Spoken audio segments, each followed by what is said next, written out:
Hello and welcome to Fresh Air. I'm Joe. And I'm Dave. And I'm Andy.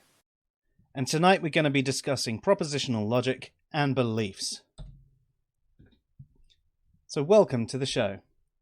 We're going to try something a little bit different with the podcast tonight. We've had conversations about propositional logic a lot, and we felt that it might be best accompanied with a PowerPoint or video. As such, we will be explaining things as best we can, but if you need a visual, there will be one on the website and a video uploaded to YouTube to follow. If you can't see and are just listening, don't worry too much. We will try and describe things in a way that will enable you to imagine them. This is our first video or visual podcast, so any feedback from you guys would be absolutely fantastic. You shit. Boo. What is a belief? The first question we need to ask is, what is a belief? As the word belief can leave a dirty taste in some people's mouths. Many folks think a belief has something to do with accepting something without any evidence, but this just isn't so. A belief can be defined thusly: a positive attitude towards a proposition, something you think most probable, accepting something as true, an affirmative response towards something. Atheism and agnosticism are polysemous terms. That is to say that they have multiple meanings. The original use of agnosticism was the epistemic principle that if you don't have any scientific evidence, you should not say you know or believe it to be true.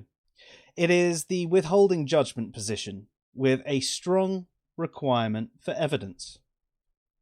Agnosticism in philosophy today is still used as that placeholder for that unbelief or withholding judgment position, but it isn't always as stringent on the requirement for scientific evidence to believe something. At the time agnosticism was coined by Huxley, theism was defined as the proposition God exists, and atheism was the proposition God does not exist, with the atheist or theist believing one or the other. This doesn't necessarily follow how the terms are defined today, especially through common use on the internet, but are still the primary or normative definitions used in philosophy, and are still accepted by many and provide clear and concise answers when using logic to answer the proposition God exists. What we are going to demonstrate is how atheism, atheist, agnosticism, agnostic, theism, and theist are defined using formal logic. Formal logic. Having written a couple of articles about how logic ought to be applied and how people might respond to a question or proposition not using that logic, I thought it would be worth us covering this off. But the question comes then, well, why should we use those rules of logic? It depends on if you want to be rational or not. And what exactly is acting rationally? Well, acting rationally is, at least in part, using the rules of logic and probability theory to come to a reasonable conclusion. So if you want to call yourself rational, you have to use those rules of logic. Now, there is more to rationality than that. There's having coherent and consistent beliefs and a number of other things that go along with it. But for the sake of the argument, one of the key aspects is using the rules of logic. Claims, beliefs, and propositions. When you make a claim, you are saying something is the case. You are asserting something is a fact. The light switch is on. When you believe something, you are basically saying, yeah, that claim sounds about right. A proposition is basically a claim, but it might not be that person's claim. We could consider the proposition God exists. That's not me saying God exists, it's just presenting a proposition for us to discuss. Sometimes the proposition might be presented in the form of a question. For example, is the light switch on? Logic in a dichotomous situation. There is a disconnect between how logic ought to be applied and how logic is applied. When we have a dichotomous situation, that means it is binary, a 1-0, on, off, yes, no, true or false. Consider a light switch, and we're talking about the standard light switch here. It can only be on or off. The same can be said for many things. Should I have one more chocolate? That would be a yes or no. Will I have one more chocolate? Again, that will be a yes or a no. Does this hurt? Again, yes or no. Is there a dragon in my living room? Yes or no. The same can be said for existence, because something either exists or does not. God's existence. Consider a question of God's existence. It can only exist or not exist. This isn't the time to get caught up in, well, it might have existed once, or it depends on your definition. All of that is completely irrelevant. Right now, whatever your definition, it either exists or does not exist. The point we are focusing on here is the proposition, or P, God exists. So on the left-hand side, we have a handy little chart which just shows how it is in this dichotomous situation with two outcomes. God exists, and on the left, true, which is P, which reaffirms God exists. And on the right-hand side, false, we've got not P, God does not exist. It's a binary situation with three answers. Now, even though there are only two options that it can be in reality, there are three ways you can answer. When we consider asking the question about a light switch being on in another room with no windows and no doors, there are three options available to you. Yes, the light switch is on. No, the light switch is off. I don't know. You're withholding judgment on if the light switch is on or off. Using formal logic, we can split this into P, which is reaffirming the light switch is on, not P, which is negating it or saying the light switch is off. Not P or not P, as in not either P or not P. This third option is not saying neither are true and false, just a state of withholding judgment on either proposition. So again, we have three answers to the P, God exists. You have your P, or proposition, God exists, and you have your answers. The affirmative, yes, God exists. The negative, no, or not P, God does not exist. And the I don't know, which is not either P or not P, withholding judgment on whether God exists or not. And again, we've got the graph on the right-hand side, which has the question, does God exist? On the left, you've got true, yes, which affirms P. Yes, God exists, which would be the proposition of theism, shall we say. And on the right, we've got the false, no, the not P, no, God does not exist, which would be the proposition of atheism. And then you've got the don't know, neither P nor not P. You're unsure if God does or does not exist, or agnosticism.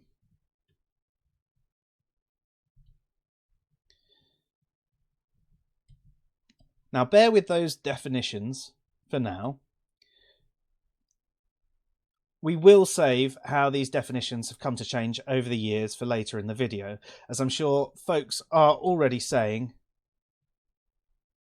no, agnosticism is only about knowledge, and are perhaps ignorant of Huxley's original position, or some of its other uses through history, and that's perfectly okay. We've all been agnostic about agnosticism at some point. The point of this podcast, slideshow, video, however you're viewing it, is to show you how the logic is used and not about the colloquial definitions. To recap, the idea of propositional logic is to give an answer to the proposition. Yes affirms P. No affirms not P. I don't know doesn't affirm either P or not P. So how does this work with belief? Just to recap, a belief is a positive attitude towards a proposition, or to put it another way, something we accept as true. It doesn't require evidence, and it doesn't matter how strong your belief is, or how certain you are.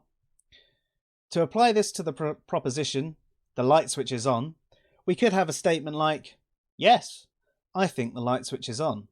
This is showing a positive attitude towards P. I think it is most probable the light switch is off. This is showing a positive attitude towards not P. So in both those circumstances, you're believing one or the other. Remember, a belief is not making a knowledge claim. It's not saying something definitely is true, just that you think it is. Rather than giving the three answers like we did before, we are showing a positive attitude towards one of those three answers. So how do we apply beliefs to a proposition? When we speak of beliefs using logic in a normative way, I don't believe P would equal I disbelieve P, which would equal I believe not P. Now this might not sound right to you, because when you said I don't believe, you don't mean I believe not. This is due to how the term is used descriptively rather than its use in a normative way, where it should be designed to fully answer the proposition. To further clarify, it is because in general people describe their psychological state rather than give an epistemological answer, which fully answers the proposition as well as providing that psychological state. And I will expand on this a little bit later. I'm going to compare the two using a flowchart, using the classical definitions and how answering the logic as we ought to the extra questions that you'll need if you don't. And following that, I am then going to compare how people use the terms today, at least on the internet. So again, we have our chart. This is a simple flow diagram on how the formal logic works in regards to the proposition. I've explained that a belief is a positive attitude towards a proposition. So rather than the previous diagram that was similar to this, we are now speaking of what your attitude towards the proposition is. The yes, no, and I don't know form belief, unbelief, and disbelief. So these would be our ists rather than our isms, because we are speaking about an individual's response to it. So if I just describe the chart for anyone who cannot see right now, we've got our does God exist and yes, which means a belief. I believe P. I believe God exists, and that is a theist. On the right hand side, we've got the negative no. It's disbelief. I disbelieve P, which is the same as I believe not P. I believe gods do not exist, and that's an atheist. Or we've got the unsure, I don't know. You're in a state of unbelief. I don't believe either P or not P. I withhold judgment. I am in a state of unbelief about God's existence. You are agnostic towards the proposition.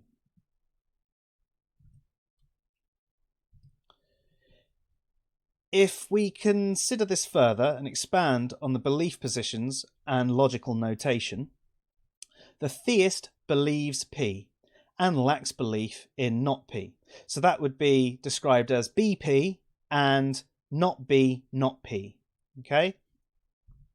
An atheist believes not P and therefore lacks belief in P. That is B not P and not BP. So what I'm describing there is because you believe one, you actively disbelieve the other or lack belief in the other. So when it comes to an agnostic, they lack belief in both P and not P. So they not be P and not be not P. So when people say that they don't believe or lack belief in P or God's existence, it can be unclear which of the latter 2/3 of that pie they sit in, because they are only describing their psychological state rather than giving a complete answer to that proposition. Descriptive answers. If the question was phrased, "Do you believe God exists?" it ought to be answered the exact same way, because remember, the point is to answer that proposition. The modifier, "Do you believe?" to P does not change the fact that you are supposed to be answering said P. Therefore, a positive answer, yes, ought to be, "Yes, I believe." And the negative answer, "No," ought to be the state of disbelief, or belief in not P. The problem is, many folks do not see things this way. Instead of answering the proposition, they provide their psychological state. "No, I don't believe," to them could mean either disbelief or unbelief, and in fact, many folks conflate the two. If you don't answer the proposition, and instead describe your psychological state, then your answer becomes unclear, and extra questions need to be asked. So, how is the diagram modified to allow for a descriptive answer?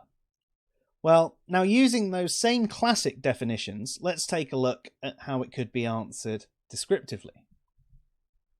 The yes is still an affirmative of P, but suddenly the no is not affirming not P. But why? Well, folks are skipping the logical process, and instead of answering an epistemological position, they are describing a psychological state. When we speak of a psychological state, "I don't believe" could mean either "I disbelieve" or "I unbelieve." This is why a follow-up question is required. Where the negation of P used to be clear, it no longer is. So we can see on the chart on the left-hand side, the yes is still the same as it was before. "Yes, I believe in P, I believe P, I believe God exists, I'm a theist." But on the other side, you go, "Do you believe God exists?" You go, "No." "Do you believe God does not exist?" And then you've got a yes or a no. If you say yes, it's disbelief in P, I disbelieve P, I believe gods do not exist, and you're an atheist. Or if you say no at that point, it's unbelief in P.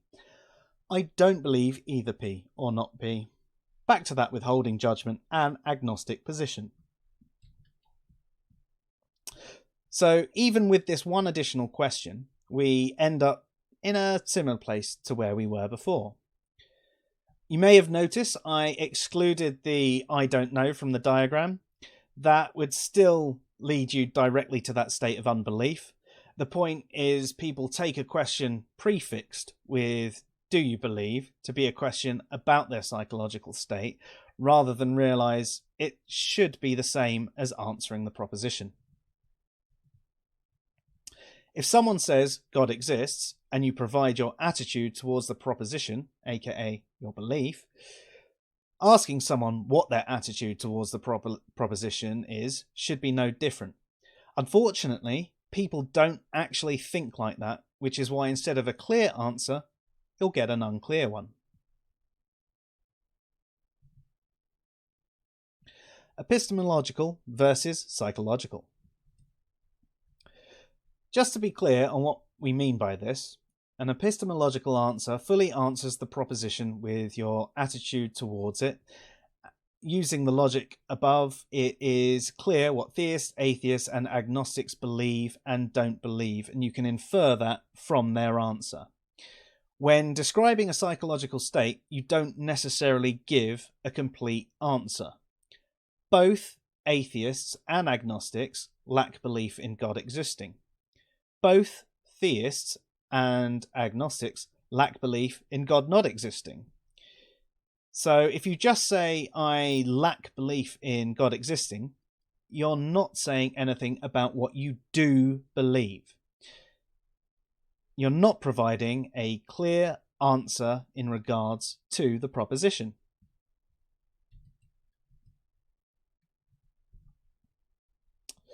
So a new problem arises. Having understood the difference between how formal logic works with belief propositions and how folks might answer descriptively, failing to give an epistemological answer but rather provide a psychological state, we now move to the next problem. Whether it is due to the prevalence of misused logic, general misunderstandings, or just natural colloquial evolution of language, many folks regard agnosticism to only deal with knowledge. To top it off, when discussing the God proposition, people conflate certainty, belief, and knowledge all into one diagram. Misused logic and the modern definitions. Again, we come to this diagram asking about belief. We conflate our belief with knowledge or a level of certainty. With this misused logic and faulty definition of agnosticism, folks have completely removed the agnostic position and use it to denote a knowledge or certainty position. So we have this again going, do you believe God exists? And we've got yes, which comes down to belief in P. But then we've got an additional question. Do you know? Yes, and you're an agnostic theist, or no, you're an agnostic theist. It gets even more complicated when you're answering that no.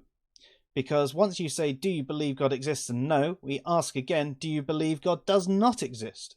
If you say yes, obviously there's that disbelief in P, but then you go, do you know? And again, you've got that yes for a Gnostic theist or no for an atheist. Can we slide again?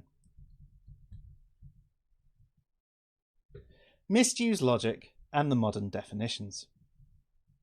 Again, we come to this diagram asking about belief. We conflate our belief with knowledge and a level of certainty. With this misused logic and faulty definition of agnosticism, folks have completely removed the agnostic position and used it to denote a knowledge or certainty position. So where we have that question of do you believe God exists? Yes, we have belief in P, but then we have an additional question of do you know? Yes, you're a Gnostic theist. No, you're an agnostic theist. It gets even more complicated on the other side. Do you believe God exists? No. And we've then got that question, do you believe God does not exist? You have yes, which is disbelief in P. Do you know? Yes, which is a Gnostic atheist, and no, which is an agnostic atheist. But we've also got the do you believe God does not exist, which is no, which is lacks belief in P, which is also an agnostic atheist, which is actually a bit superfluous because if you're saying you lack belief, you're already saying you don't know anyway, but that's another matter.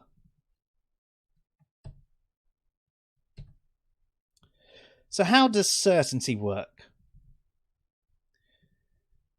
Regardless of the strength of belief, you're a theist if you believe P, or an atheist if you believe not P.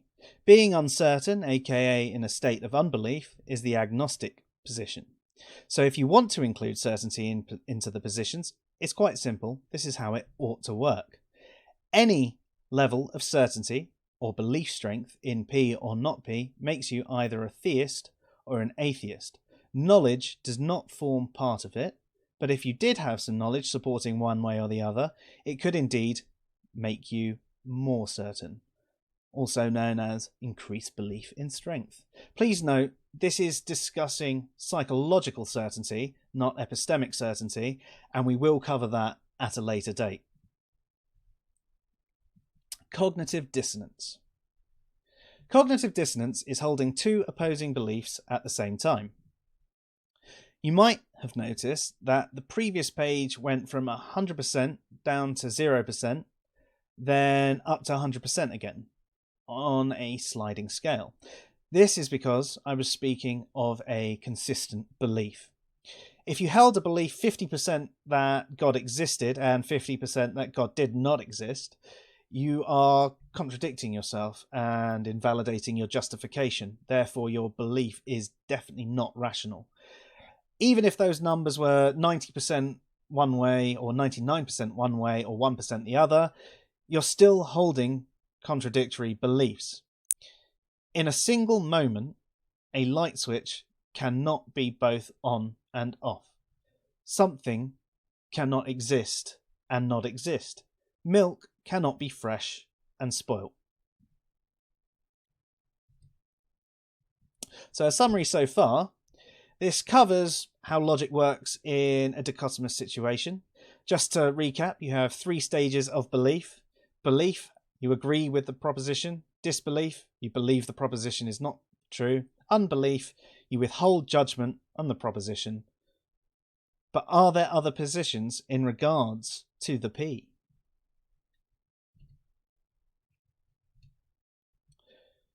When discussing a dichotomous proposition, we have discussed the three attitudes you could have: agreeing, disagreeing, and withholding judgment. When the proposition is God exists, and it is a person responding with their attitude towards said proposition, those states, as you know, are theist, atheist, and agnostic. These are not the only states people have in regards to the proposition, though. There is the agnostic position. An agnostic is someone that thinks the agent in the proposition, aka God, has no coherent, consistent, and unambiguous definition. With the agent so unclear in the definition, there is no point in even taking the time to consider it. You could argue that an agnostic is an extension of agnosticism, but instead of it being applied to God exists, it's applied to what is God. There is also an apatheist, someone who just doesn't care enough to consider the proposition. Again, this could be argued as a subset of agnosticism. Now, neither of these positions are a direct answer to the proposition, so I'd argue they are useless in regards to propositional logic, but they are still valid positions that need to be considered. You could also say that there is an extension where people might use it in an attitudinal way, in the sense that classically I hold the belief gods do not exist, but more and more that I consider the proposition, I just don't care either. Non-theist or atheist. Using formal logic, we can see atheist is a clear belief in regards to the proposition. The belief God does not exist. An agnostic, apatheist, agnostic, etc. would all be forms of non-theist, but not an atheist. That's because it is a different answer to what an atheist would provide. There are also innocents, which are broken up into those who have not heard the proposition, and those that do not have the cognitive faculties to consider the proposition and hold beliefs. For example, babies. They are completely absent of belief. The more common usage that was first proposed by Flew in 1972 was to do with a bit of a Humpty Dumptyism on atheist. Instead of it being anyone that believes God does not exist, it should be anyone that is not theist. This wasn't the most widely accepted definition, but some philosophers do use it. This in turn could be why the agnosticism moved from its withholding judgment or unbelief position to being that strict not knowledge. Agnosticism was originally coined by T.H. Huxley to state, "We should not claim to know or believe that which we have no scientific evidence for," and it applied to more than just the God proposition.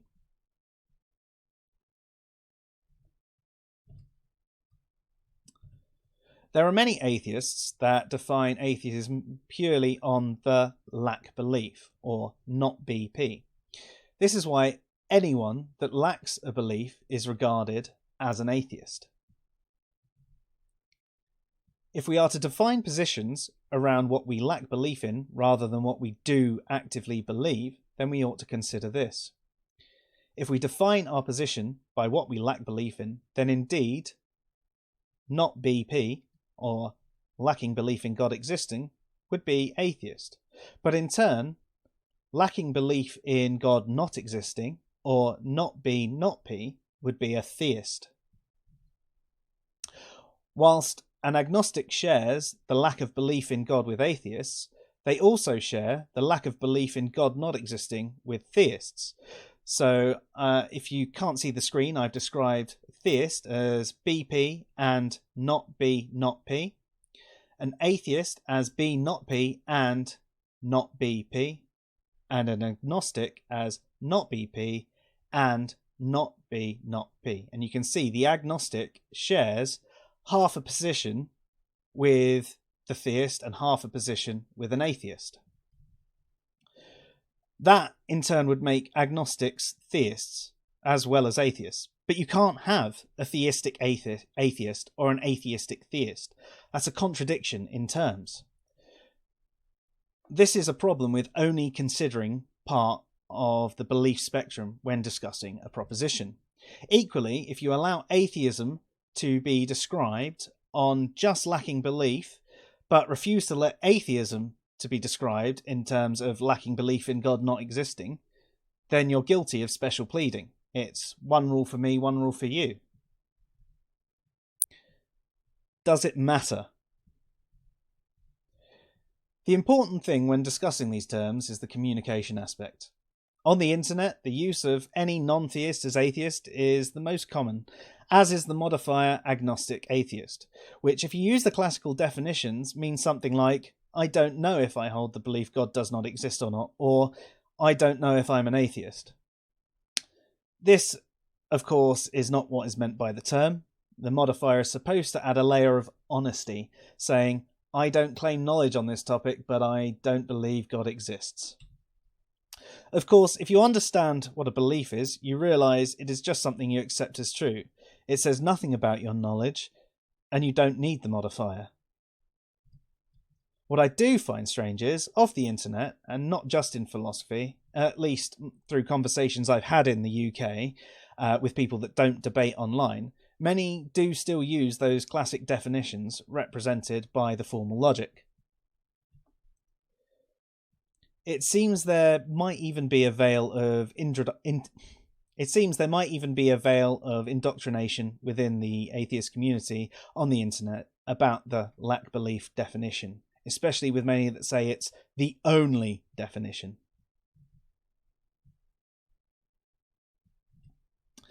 That said, my experience on the internet, especially with Americans and in atheist groups, is that all forms of non-theist are atheist.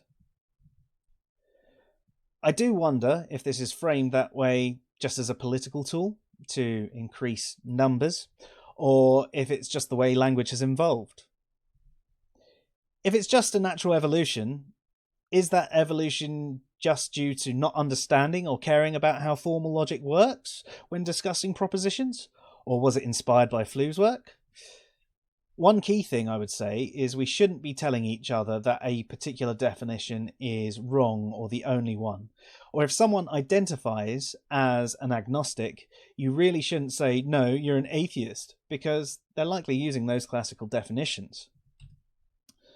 What we know is there are more logical definitions than others, but equally, if folks are not using those definitions, then you will end up talking past each other. The only thing I would really say is that it depends on how important rationality is to you. So what does that have to do with being rational? Acting rationally is, at least in part, reasoning using the rules of logic and probability theory. So if we want to call ourselves rational, we have to reason using the rules of logic. Of course, if you don't care about the rules of logic or epistemology and accept that perhaps being slightly less rational, but being a better communicator, at least on the internet, and using the definitions that don't follow those rules, are better understood in those realms, then by all means continue. I personally am an atheist. I hold the belief gods do not exist. I do not claim to know that for a fact, or with 100% certainty. Though I will say there are definitely some gods I'm more certain don't exist than others. Some may label me as an agnostic atheist, and whilst I won't take offence to it, I will say it doesn't apply to me, because using the rules of logic and the classical definitions, the term is actually nonsensical. I do understand what you mean by it, though. But perhaps part of the issue is the fear over the burden of proof. What is the burden of proof? The burden of proof is probably poorly named in the way the Big Bang was more of an expansion rather than an explosion. The burden of proof does not mean you have to prove with absolute certainty, at least when we're discussing beliefs. It's something that you accept as true or a positive attitude towards the proposition. So the burden of proof is also known as epistemic justification. And what you're trying to do is justify your belief as rational. And that is using the rules of logic and making sure there's no contradictory evidence or anything like that to hold this rational position. It's a lot harder for a theist to make their belief in God rational than an atheist to make their burden rational. So what do we mean by a rational belief? Beliefs are split into rational, irrational, and irrational. The definitions and examples of these are: rational would be logical reasoning, no evidence against the belief.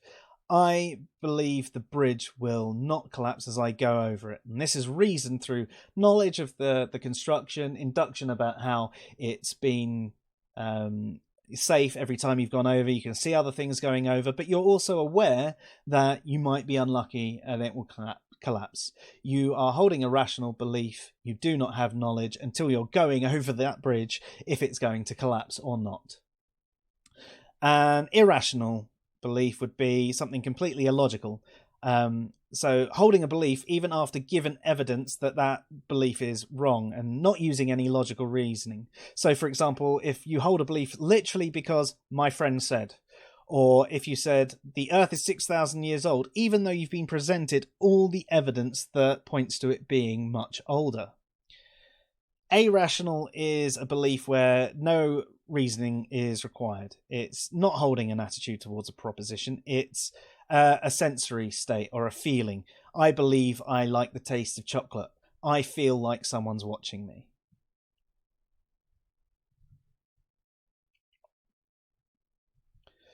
The burden of proof for an atheist is actually quite simple. There are plenty of logical reasons not to believe. Below are a few. 1. The overwhelming lack of strong, credible evidence for a God existing. No coherent and consistent definitions of gods. Errors in holy books, for example, scientific, historical, mathematical, contradictions. Contrary witness testimony, within the same religions and different religions, even within the same holy books. Models that show how things could happen without a God. That's just a few simple ones, and if you think about it, I'm sure you'll have a ton more.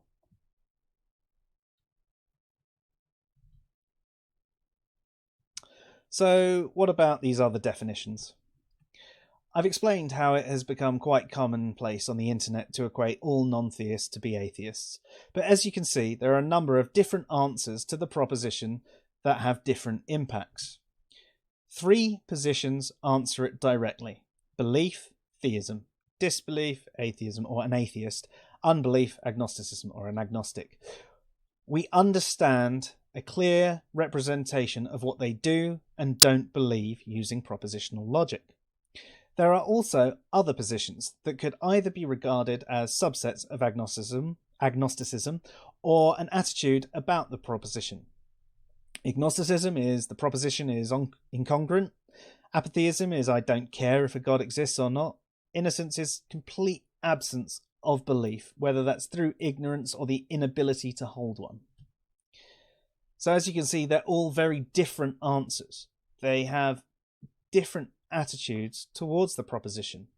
And whilst they are all forms of non-theist, to say they are all atheist widens the category to one filled with so many different answers, it becomes a bit incongruent itself. Consider this for a moment.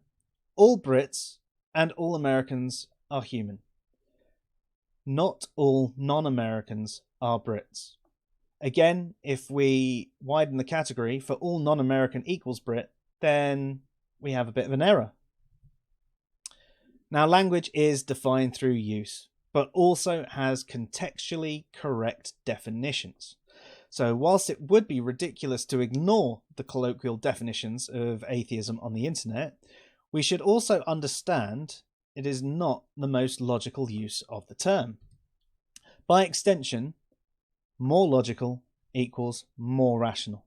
Less logical equals less rational.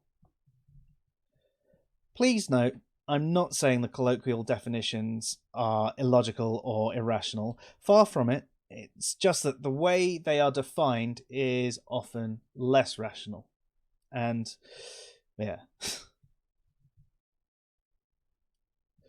So the types of non-theists summarized. Agnostic, withholding judgment in a state of unbelief. Atheist, disbelief in God's existence.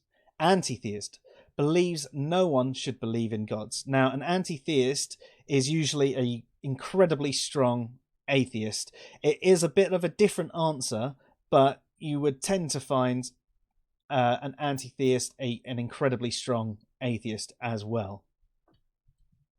Agnostic believes the term God is too incongruent to even consider. An apatheist doesn't care either way about God's existence. Innocent has never heard of deities or does not have the cognitive abilities to consider the proposition.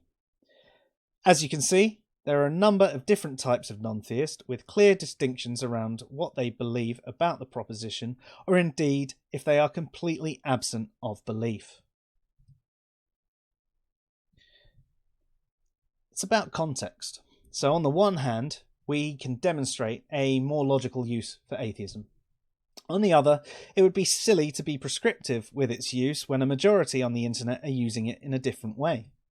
It is important to clear up what people mean when they use the term, although if they say, I only lack belief in God existing, it does become unclear if they also lack belief in God not existing, or they hold the belief God does not exist.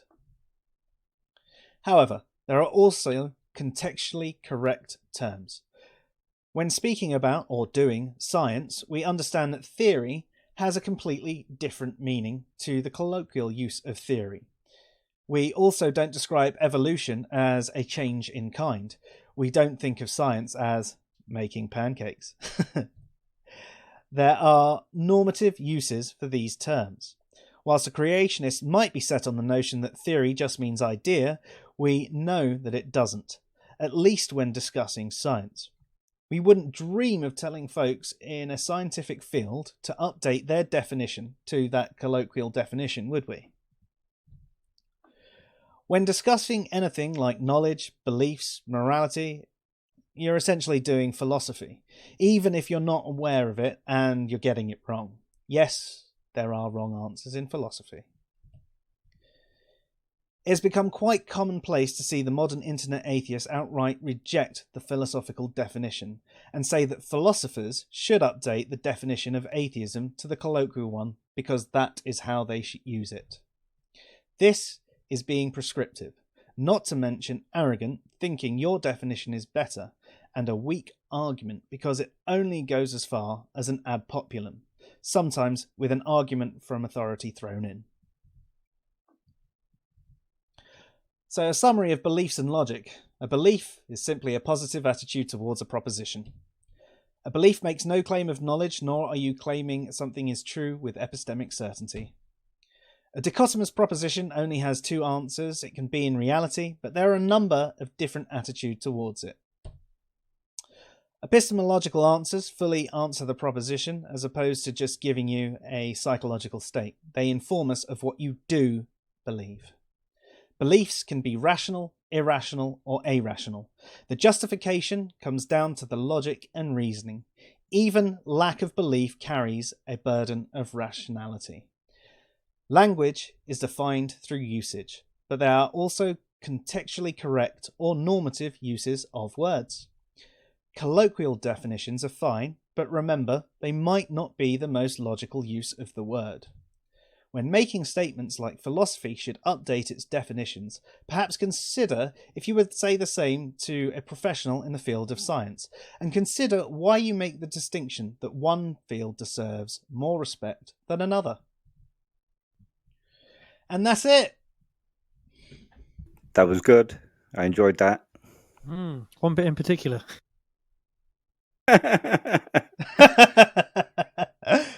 Dear, she probably came in, didn't she? It's a good thing we weren't on Twitch. Yeah, well, it's a shame that the camera didn't actually pick it up, because obviously I wasn't recording the screens, so yeah. But at least you both got an eyeful. I'm too blind to see anything. These glasses are just for show. I can't actually see anything even when wearing them. So what did you guys think? Do you have anything to add to that, or anything to contest? Yeah, I mean, I like it. I mean, I think the most prominent thing to sort of look at is pretty much what you ended up with is to do with the definitions and how people use those terms, and how you need to understand when discussing these things. You need to understand how they are using those terms, not necessarily saying, "Oh, you're wrong. You shouldn't use that term. This is Huxley's position because we're the best." But even though that is the traditional definition, is to understand where people are coming from and how they are using those definitions. Exactly. Communication is key. It's generally why I tend to prefer the more classical definitions, because they're straightforward and to the point and clear. You can infer things from it. You know what people do and don't believe, and you know what people are saying. You're not assuming any form of knowledge or certainty from them. It's just, this is what I do and don't believe. Well, the thing is if you say you know something, you're also inferring that you believe it. Exactly. Yeah. You can't, unless you're using knowledge and conflating it with awareness, which some people do. You can't actually have knowledge without believing it. Exactly. Not in the epistemological sense, anyway. I mean, you can sort of know a story without believing it to be true, but that's not really the same as saying you know something to be a fact. No, that's having information or being aware of it rather than actually having knowledge. Exactly. I think one other thing to say is a proposition is a declarative statement about reality. So you can sort of have four different statements, like it's pissing it down outside, it's raining cats and dogs, that kind of thing. And they're four different statements, but they all have one proposition, in that the current state of the weather outside my window is rain is falling. And it can be put into a question because you're asking, is it true that P? I was just about to say that there's a conflation where people, like you just said, it's to do with reality. It's a truth statement. It's a proposition on the truth statement, and people conflate their belief with what is actually the sort of on-off, the binary, the yes, no, true, false. Because we had I can't remember who it was. Was it you, Joe, that had a discussion recently that someone said something can be true and false, but that's not a dichotomy. There's also not true and not false, and I think they were getting a bit confused. Yeah, they were saying that true and false were not a dichotomy. The only dichotomy is true and not true. And I said, well, there's a word for not true. What is that word? Well, the other thing as well is if you have something on a menu, say you go to a wedding and you're offered chicken or steak, you don't have a third option, so it's a dichotomy. And if you want to put it in terms of it's either P or not P, well, it's either chicken or it's not chicken, which is beef. So it still follows this rule that this guy was saying. It's just, you have two different choices. Again, it's a definition thing, then, isn't it? And it's the terms that he's using against the terms that you or we will use. So he obviously thinks that there's something different between false and not true. But in essence, the logic that I would assume that we were all using in that situation would probably be the same.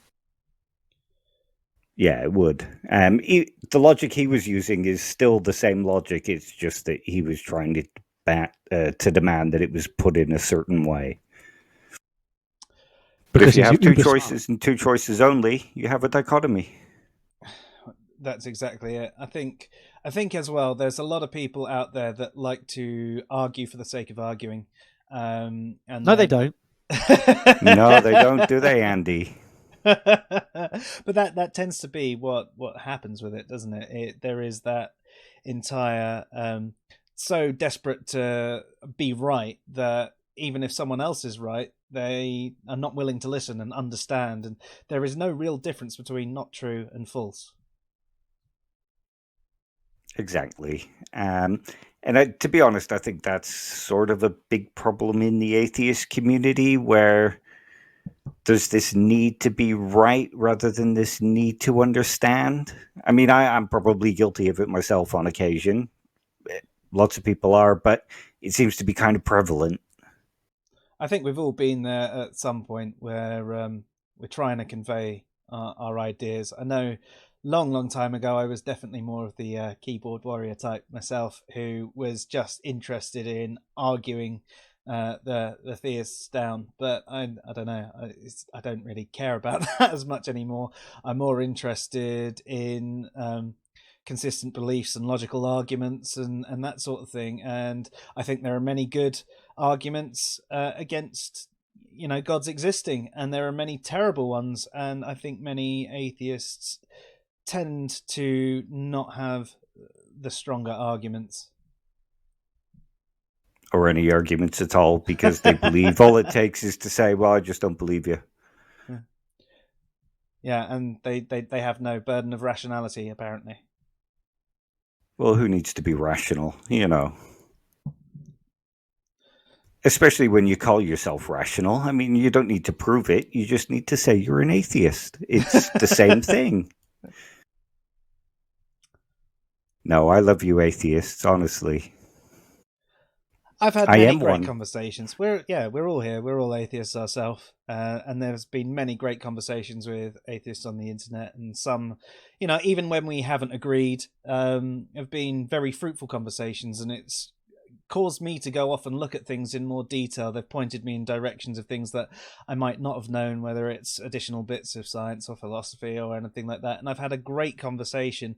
Even if we ended up not agreeing, at least one of us have learned something, or both of us have. But you tend to find the average, especially on Twitter, atheist is more looking for a fight. And I have actually been called a theist troll by many atheists on Twitter, just because I'm not following that standard dogma or hailing the king atheists. Yeah, it's a bit of a weird thing to hear yourself called a theist.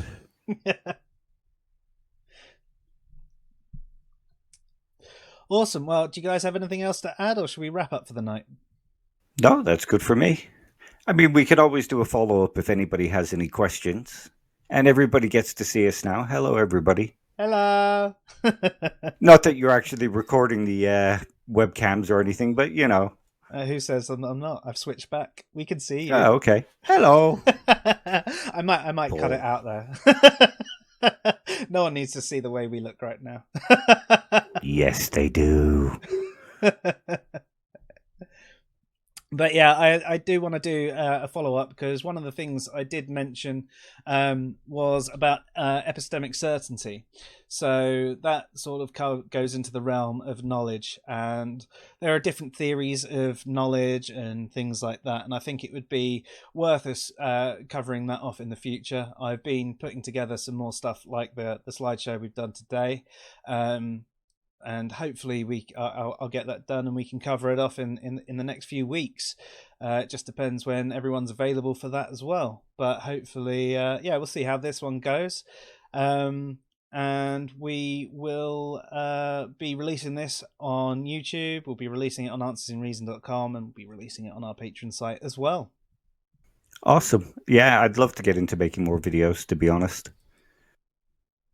Excellent. Well, thank you very much for tonight, guys. I've really enjoyed doing it, although I do felt that I spent far too much time talking.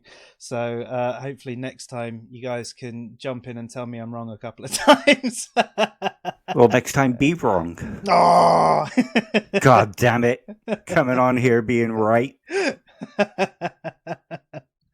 Right. Well, thank you very much, guys. I've had a good time. You've been listening to Fresh Air, and I'm Joe. And I'm Dave. And he's Andy, who's not even listening. I think Andy's lost sound. He's talking, but nothing's coming out. So we'll say... You broke it. Yeah. We'll add the customary kiss at the end that Andy usually gives you all. Night all! Night all.